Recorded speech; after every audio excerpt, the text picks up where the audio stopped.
I'm Howie Silberger, your political hitman, live on Israel News Talk Radio. You could join me in the chat room by going to israelnewstalkradio.com and clicking on that button on the top of the page that says Listen Live Chat Room and join me in the chat room. I'll be in the chat room the entire show. You could also call in. In North America, the number is 301 768 4841. In Israel, the number is 026500 Now, there's been something that's been bothering me. It's been bothering me for years, and I want to explore this a little deeper in today's show. I want to take a look at this. I've been thinking about it for years. I've done a couple of shows about this in the past, but I'd really like to dig deep and take a deep dive into this today. Um, it is the concept of Jews who work against Jewish interests. So we see this a lot. We see Jews working against Jewish interests when it comes to the Arab Israel dilemma, the problem, the conflict between the Arabs and the Jews. We see them working against Jewish interests when it comes to diaspora Jews and the way diaspora Jews are dealt with, and the way we deal with other religions, the way we deal with other problems that happen within the diaspora Jewish community. Uh, it seems like everything that counters Jewish morality, everything that counters Jewish tradition, everything that counters uh, the logical path that Jews should take in any political situation, the movements that lead people towards the opposition to Judaism, Jewish culture, Jewish Jewish things. I hate using the word things. Uh, always seem to be led by Jews. And I want to deep dive into this. I want to take a look at this. I'm going to use a personal example, a personal example, something that happened to me, a story that happened years ago to me. I want to use that as a catalyst to start this. We'll talk about this when we come back from the break, but I want to use that as a catalyst to start the conversation. And of course, I'd like you to join in North America. 301 768 4841. In Israel, 026500 Join me in the chat room, IsraelNewsTalkRadio.com. I'm Howie Silberger. This is Political Hitman.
I'm Howie Silberger, your political hitman, right here on Israel News Talk Radio. Feel free to join me in the chat room on IsraelNewsTalkRadio.com. That is where you could join the chat room. This conversation is always fun in the chat room on IsraelNewsTalkRadio.com. You could call in. The show is live. Call in North America, 301-768-4841. In Israel, 02-6500-151. Those are the numbers to call in to be on the air with me here on Israel News Talk Radio on Political Hitman. So I was wondering how I was going to approach this without insulting people. Not that I care that people get insulted, because I'm entitled to my opinion, and if you don't like my opinion, you're insulted by my opinion, don't watch the show, don't listen to the show, it's fine. It doesn't bother me. So I will express my opinion the way I feel I have to express my opinion, the way I want to express my opinion. So I'm not overly concerned about people being insulted by what I say, but I always try to frame things in ways that people aren't insulted because, I'm a human being, I have a heart, and I don't like hurting people, I don't like insulting people. So I'm going to frame this in the context of a true story, a true situation that happened that we could talk about, and we could kind of work through this concept. So what concept am I talking about? It is the idea that in all the organizations that oppose Jewish morality, Jewish existence, Jewish rights over the state of Israel, all the organizations that oppose everything Jewish tend to be led by Jews. Now, I know that might be a little bit of an overstatement. I'll admit that maybe it's a little bit of an overstatement, but in general, Jews are on the forefront of the anti-Jewish movement. So one has to wonder why Jews are on the forefront of the anti-Jewish movement. What causes Jews to want to stand up and fight against their own people? And I'll tell you, this is not a new phenomenon. We celebrate Hanukkah every year, and Hanukkah is the miracle of the people who support Jews and Jewish causes, fighting against the people who are supporting assimilation and Hellenism. So when we talk about Jews being on the forefront of anti-Jewish behavior, we see it dates all the way back to Hanukkah and probably even before that. I mean, I'm sure before that. I mean, just read some of the stories in the Torah. So let's take a look at this phenomenon, the modern day phenomenon of Jews working against the Jewish causes. So many people like using the term Jew-hating Jew. And I don't think that term is a good term to use. I don't think it's an accurate term, and I don't think it really defines what is going on. I don't think any of the Jews that are standing at the forefront of all these anti-Jewish and anti-Israel movements actually hate Jews. I really don't believe that their goal is the destruction of the Jewish people and the destruction of the Jewish cause. I believe their goal goes deep. I think their psychological problem goes deeper than a deep-rooted hatred towards the Jewish people. Now, some have argued with me. I had this conversation a couple of days ago, and the guy I was talking to argued with me nonstop, saying, "Hey, look, if they're standing against Jewish causes, they're standing against the state of Israel, they're standing against other Jewish causes, they're causing pain onto the Jewish people, then they are anti-Jewish. They're Jew haters, and you just have to admit the fact that they are Jew haters." But what if there is a reason that this is happening? What if there is a root cause for Jews to stand against the Jewish people?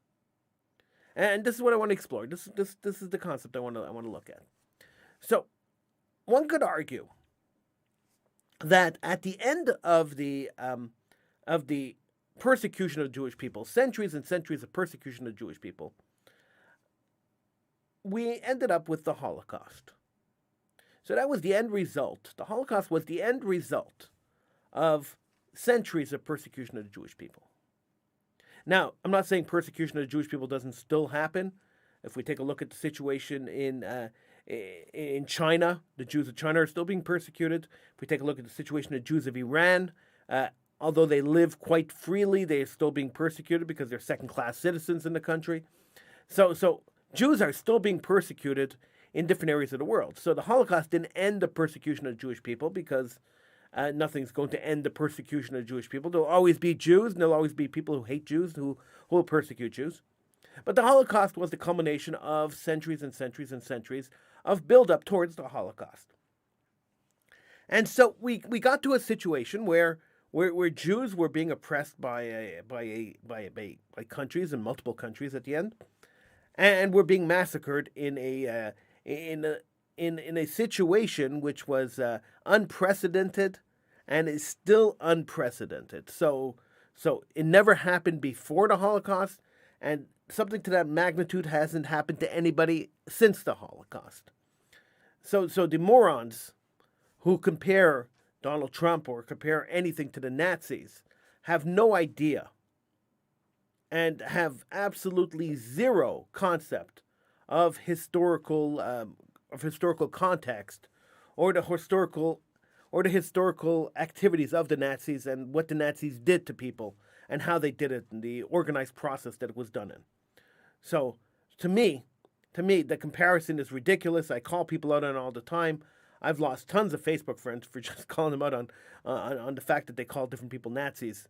We don't make that comparison because there has been nothing since Nazism that has even remotely matched up to the horrors and the organization and the entire mechanism of destroying a full people as the Nazis have. The planning and the entire structure, the political structure, the physical structure, the factory structure of destroying a people has never been matched.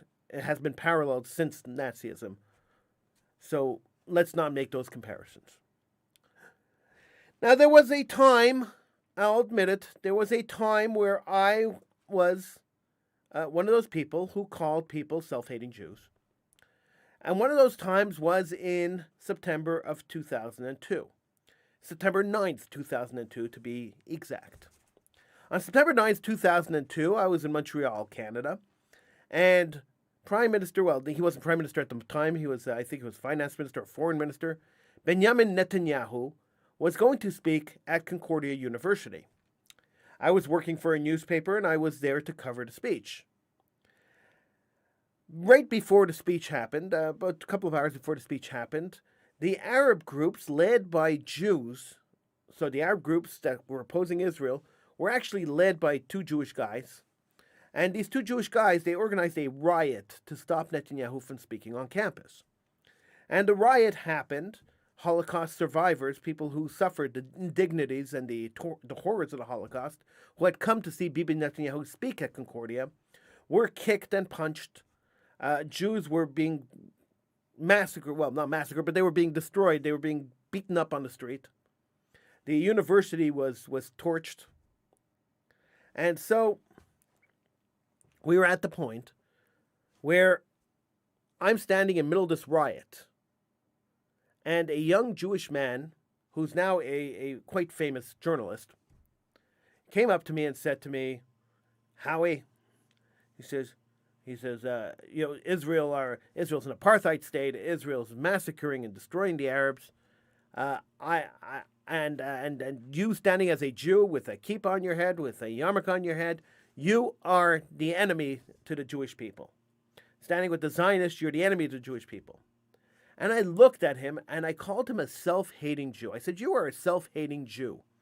To stand here against Bibi Netanyahu speaking, first of all, you're anti-democracy, but that's fine. You can be a socialist all you want. But you are a self-hating Jew. That's what I said to the guy. And the guy looked at me. He stopped. And he looked at me. And tears started welling up in his eyes. I've never seen this before at a political rally, and I never saw this after at a political rally.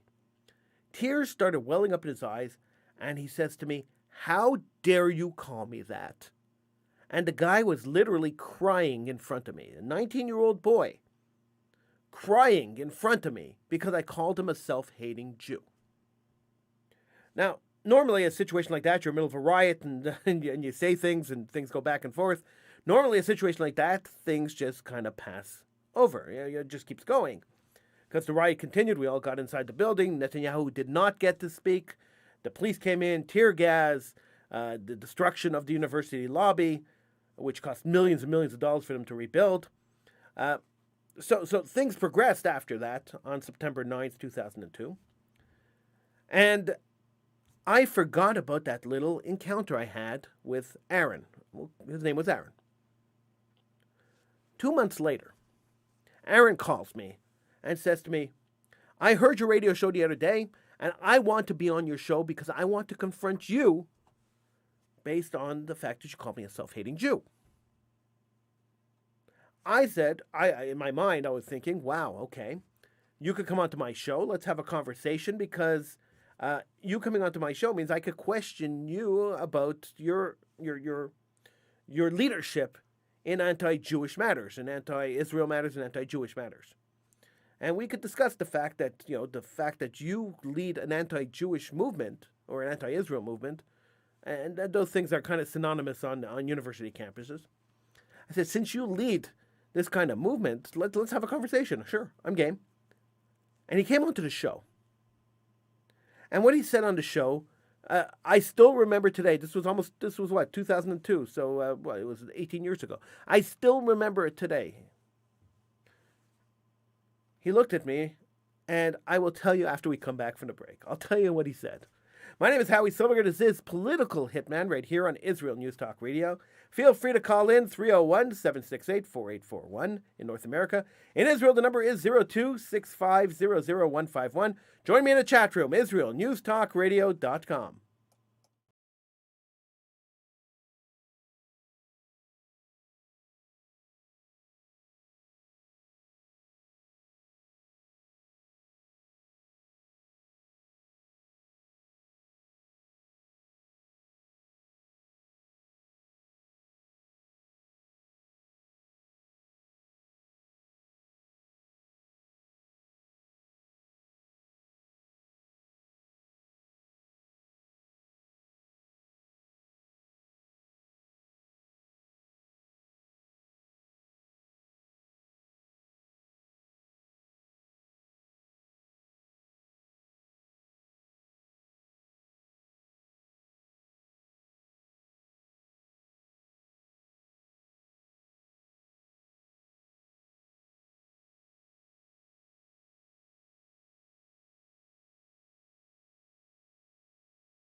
I'm Howie Silberger, your political hitman, right here on Israel News Talk Radio.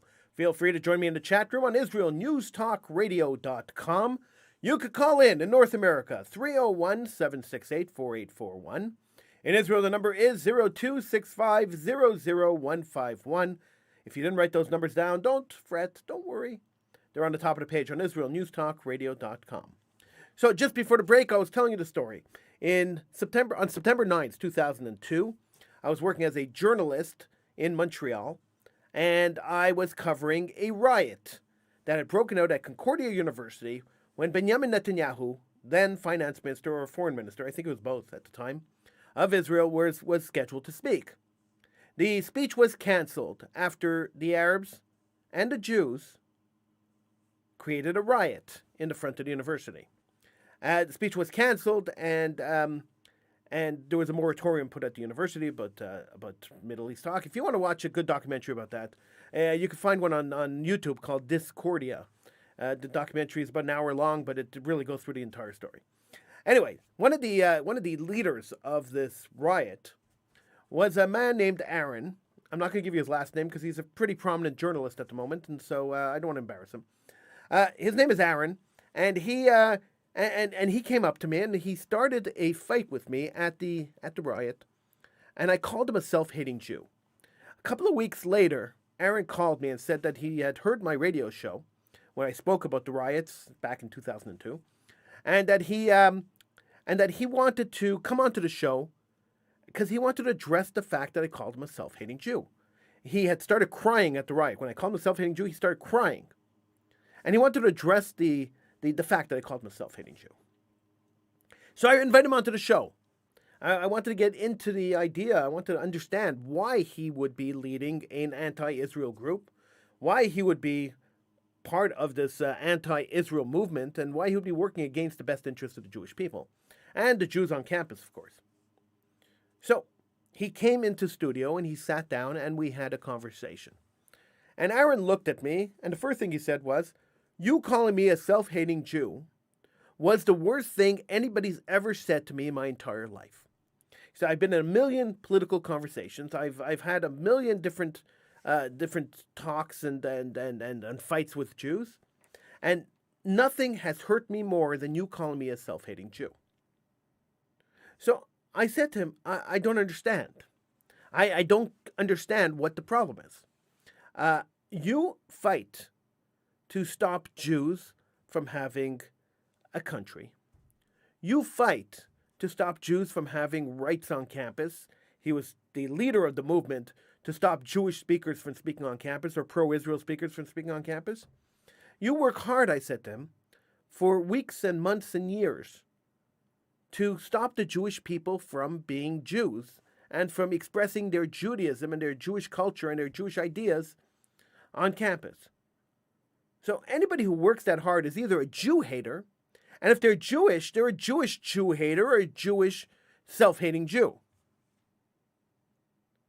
And he says to me, "You have to understand something. Let me explain it to you." I said, "Great, go ahead."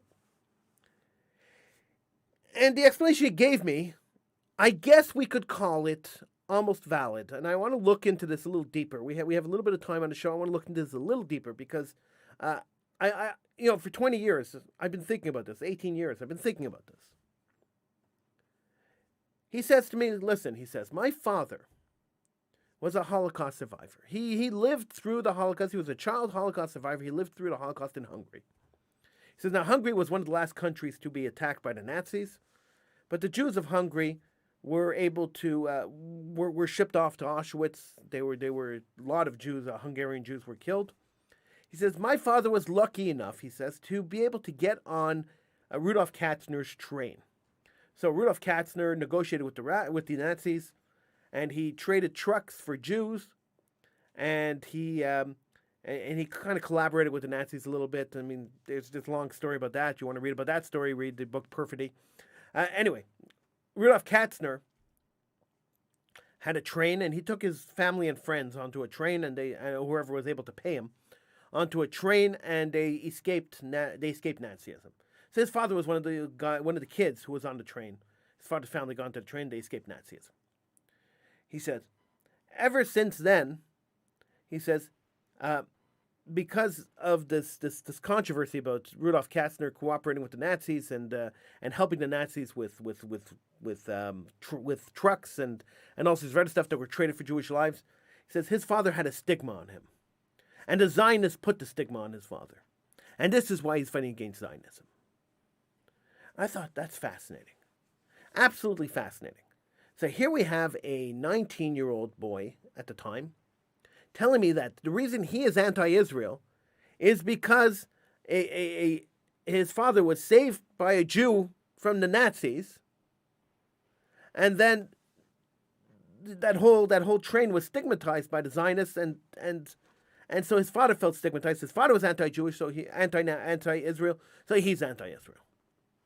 I said, wow.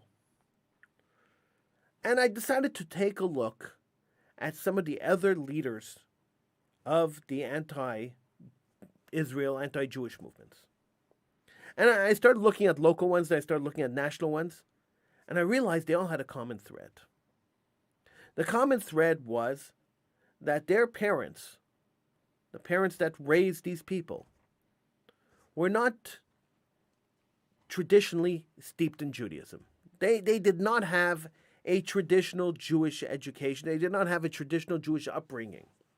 So many of the people who were involved in this situation, many people who are involved in these anti-Israel, anti-Jewish groups, are raised as totally secular, assimilated Jews.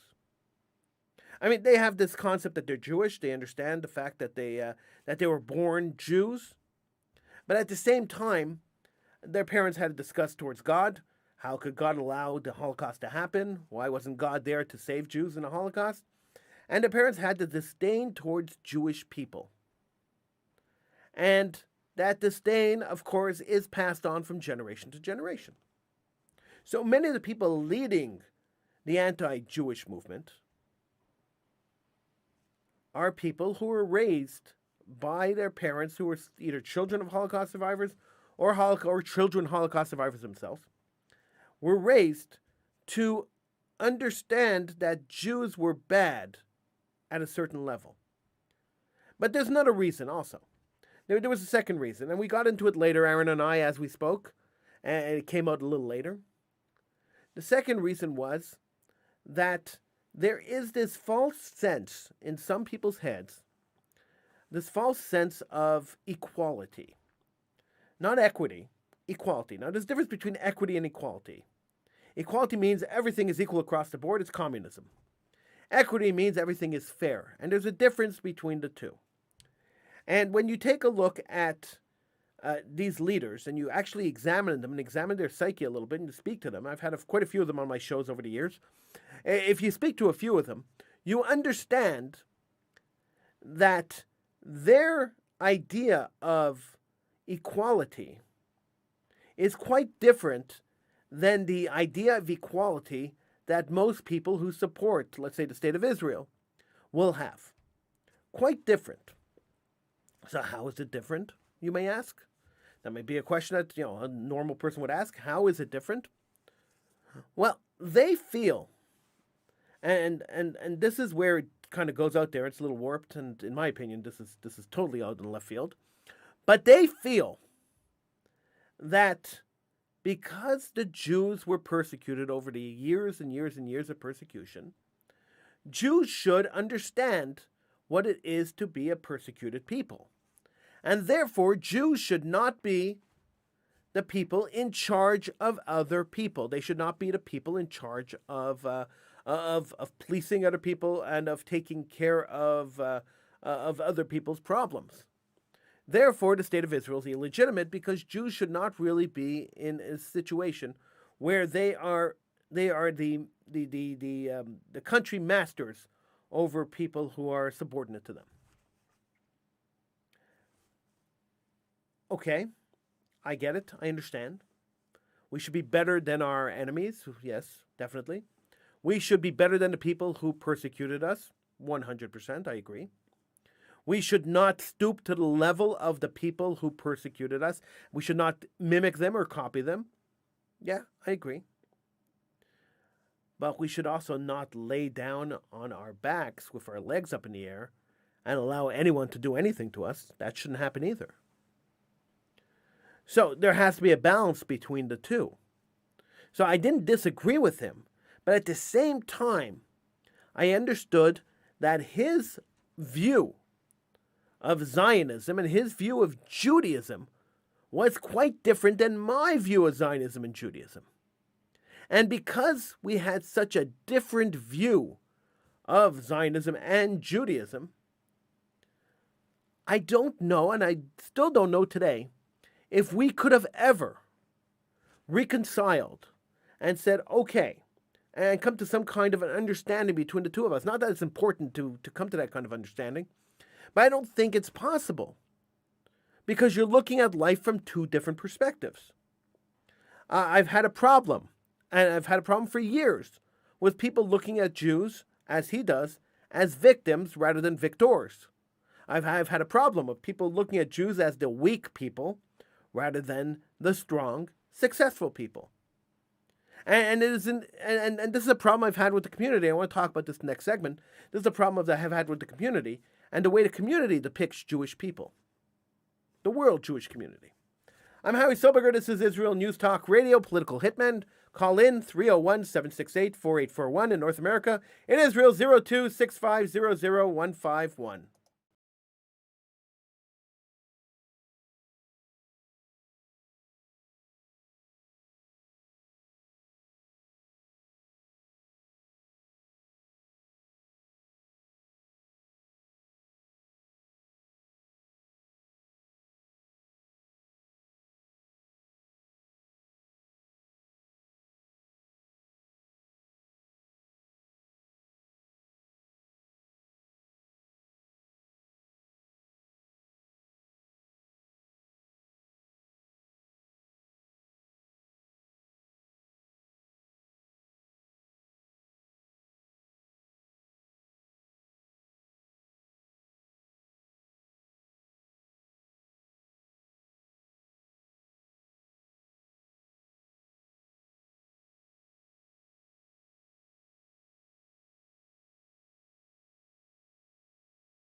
I'm Howie Silberger, your political hitman, right here on Israel News Talk Radio. Feel free to call in North America, 301-768-4841. In Israel, 02-6500151. You could join me in the chat room at israelnewstalkradio.com. So we're talking about why Jewish people lead all these anti-Jewish and anti-Israel groups. What is the reason behind it? So Aaron told me that the reason that he is anti-Israel and anti-Jewish is because his father survived the Holocaust on Rudolf Katzner's train out of Hungary, and because the Zionists, in his opinion, hated Kastner because he negotiated with because he made deals with the Nazis. He was friends with Adolf Eichmann. He made deals with the Nazis. Because of that, that he felt that the Zionists had maligned his father. His father felt maligned by the Zionists, so he felt that the Zionists had maligned his father. So he's working against the Zionist entity, as he called it. Many other Jewish leaders were raised without Jewish education, without Jewish upbringing, and with their parents hating God and hating Judaism. So, does that make them self-hating Jews? I'm not so sure. I think I misspoke when I spoke to Aaron by calling him a self-hating Jew. I was wrong. I could call him a Jew-hating Jew because that's essentially what he was. He hated Jews. But a self-hating Jew, no, that was wrong. And sometimes we have to admit when we made a mistake. So I think I made a mistake by calling him a self-hating Jew. It brings me back, once again, it brings me back to another conversation I had years ago. After the Baruch Goldstein incident at the Machpelah in Hebron, I was on a radio show against a very secular, I was in a debate on the radio, against a very secular Jewish leader. Now, when I say Jewish leader in the diaspora, Jewish leader in the diaspora means a very rich man who donates a lot of money to the Jewish federations of the diaspora, which allows him to become a community leader and one of the big spokespeople of the community.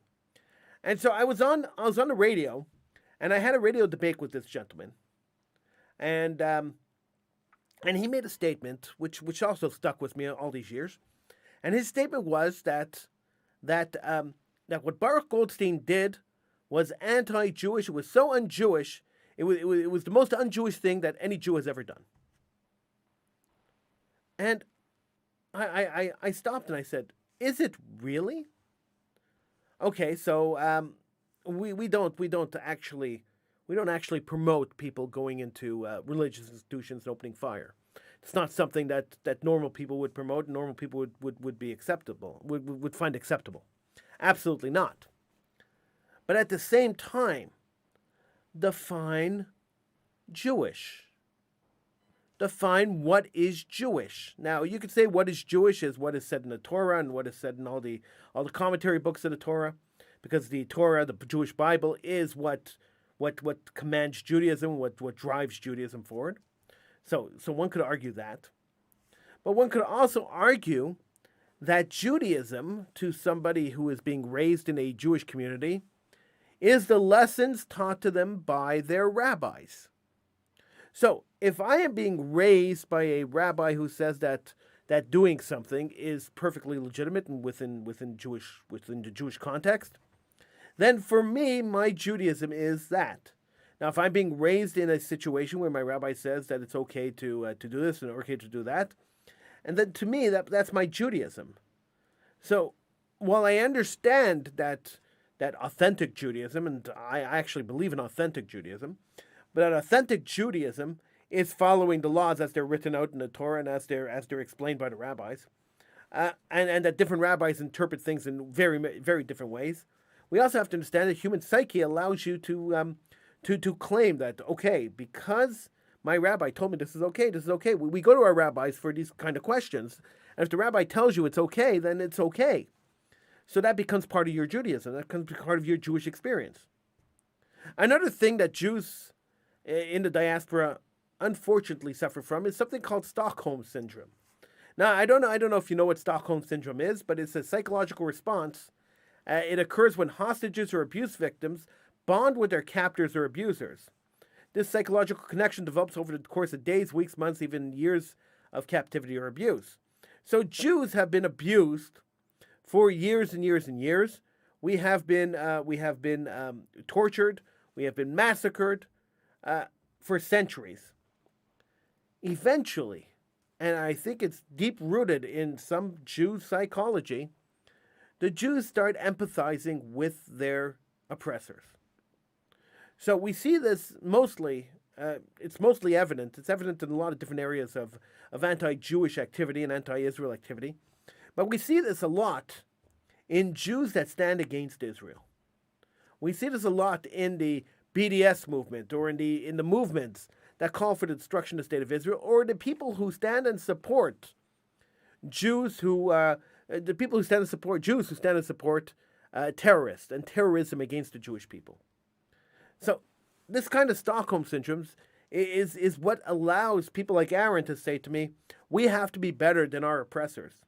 It allows them to say that Jews have no right to defend themselves when they are being attacked and must sit back and allow the attacks to happen because Jews are, in general, the guilty party.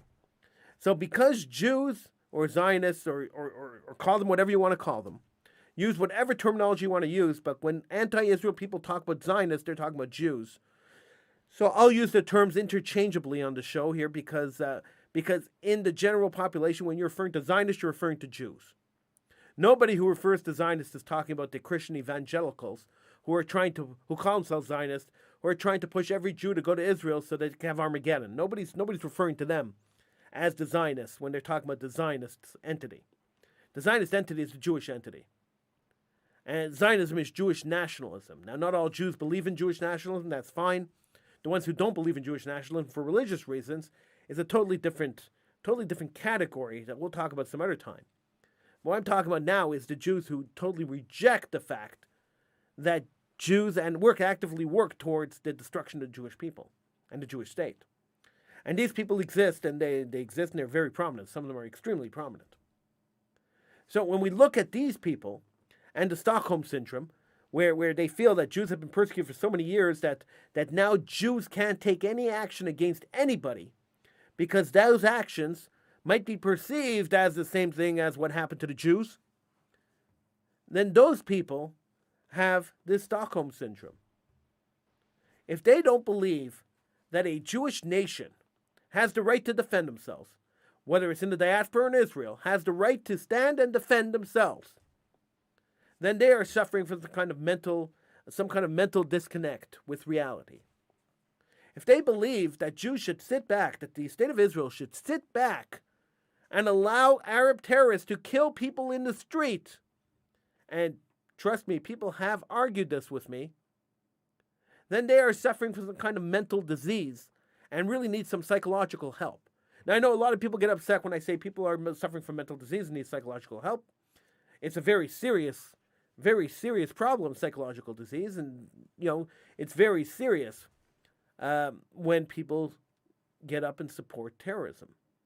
I've organized quite a few pro-Israel rallies, and I've been to quite a few anti-Israel rallies in my work as a journalist, and then my work as a Jewish activist. I've been to a lot of these different events, and I've seen the virtual hatred that some of these Jewish leaders, and I'll use the term Jewish when I'm talking to these people loosely, some of these Jewish leaders have towards the pro-Israel crowd and towards Jews in general. That hatred is learned. That hatred is passed on from generation to generation. So how do we get out of this mess? Do we just write these people off? Do we just forget about them? Do we just say, okay, now you're in Cherem, we'll cut you off from Judaism, you are no longer considered Jewish? Is that possible? Well, I would say maybe, but probably not recommendable. Why, you may ask? And let me explain it. There was a guy named Stephen that I knew who was a pro-Israel, really virulent pro-Israel guy. In fact, Stephen had a debate against Aaron on my show. And the second time that Aaron came to my show, Stephen debated Aaron on Israel. Stephen was pro-Israel. Then a pro-Israel group did something pretty nasty to Stephen. He had run for their presidency and had won their presidency. And that group decided to not give him the presidency and gave the presidency to somebody else. Stephen, in a fit of rage, went to an anti-Israel group, became the president of an anti-Israel group, basically to stick it to the pro-Israel group. Now, probably not the smartest idea, probably not the best idea, but Stephen became an anti-Israel activist and stayed that way for the next 10 years. He went from being virulent pro-Israel, like non-shakable pro-Israel, to an anti-Israel activist and stayed anti-Israel for 10 years, for a decade. Now he's kind of switched himself back a little bit, but for 10 years. So pushing them away doesn't really help. So education is the answer. That's what we have to do. We have to be more proactive in educating people on why they have to be supportive of Israel and the Jewish people. We have to stop depicting Jews as victims and start depicting Jews as victors. We won the Holocaust. We won the state of Israel. We own the state of Israel according to international law. We own the state of Israel according to military law. There is no debate, and we should stop debating it. And that is really where we should begin. Once we stop debating our own existence, then maybe these people will realize that we actually belong where we are. As long as we keep questioning ourselves, we will never be in peace. I'm Howie Silberger. Thank you for joining me. I'll see you again next week.